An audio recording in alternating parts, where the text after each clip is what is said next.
I'm delighted to bring you the beautiful face of Jorg Albertz. Lorenzo Amoruso. Good afternoon, everyone. One and only, Derek Johnson. Colin, thank you very much for doing this with us. Ray, what do you think about Pedro Kai Jr. and is he the right? In the video we have Mr. Tom Miller. In this video today, it's obviously with the beautiful face of Lee McCulloch.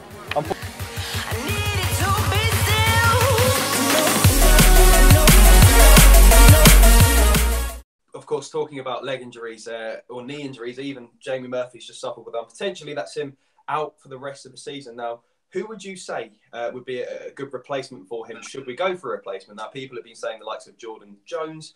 Who would you think? Well, look, first and foremost, obviously, I done BT Sport on Sunday, and I was really disappointed for Jamie. I'm gutted for him. You know, I hate seeing any player, regardless of what team they play for, get injured. Never mind, obviously, a player that plays for our team. So, you know, I wish Jamie all the success in getting back fit. He's in, you know, brilliant hands, and the club will, you know, there'll be no shortage of the best they care for Jamie. So, you know, we wish him a speedy return. But I always thought, even with Jamie in the team, the manager was potentially looking at forward players, and obviously we've now signed Kyle. I don't know if Kyle's an out-and-out wide player. I think he potentially might need to if obviously him and Alfredo play in the same team. I don't know if the manager quite likes playing two up front, or he might give himself different options. But if he plays the three, as he has been doing in the past with Candias and Ryan Kent, etc., as options, obviously Jamie would have been one of them as well. So I'd like to think that he might be looking at a forward player, potentially, you know, a number 10, an attacking player, or a player that could potentially play in the pitch and out the pitch. So it'll be interesting to see what the manager does. Jordan Jones is obviously a player that I know from a mid-time at Middlesbrough. I think he's very aggressive. I think he's a powerful runner. I did see him give James Tavernier a really hard time previous season. He never certainly done that on Sunday. He played in spits and sparks, Jordan Jones. So I just feel that Jordan Jones could potentially be a wee bit like Michael O'Halloran, who could do potentially really well for a team out with the Old Firm. Not sounding disrespectful to Jordan, because I really like him, but is he good enough to come in and play in the Rangers team? I don't know if he's quite ready for that at the moment. That's a very fair comment.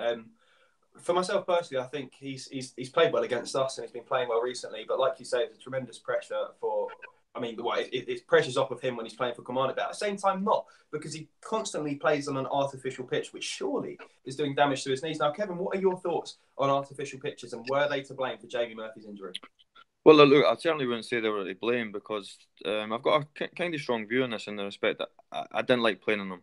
I only ever played one game on them. I didn't like training on them. I never liked playing five-a-sides on them, etc. when I was playing. So, but that was due to obviously me having knee injuries. I did hurt both my knees on obviously grass pitches, and the first time I obviously hurt my knee, my studs got caught in the turf when I landed awkward, and obviously I spent 11 months out, exactly the same as Jamie. So I do think that players don't like playing on them. I don't think they should be at the top of the leagues, but I'm very passionate about Scottish football, that some of these smaller clubs need it for income, and there's different avenues why they do have them in place. But I do think as a country, as having as such a strong institution as the SFA, that there should be funding to allow clubs to have good grass pitches to promote our game, so that the top level, all that money they spent on the Oriam, and this nice fancy roof and beautiful AstroTurf, I think that money could have potentially been used in different avenues to allow some of the smaller clubs to have a terrific pitch and a track.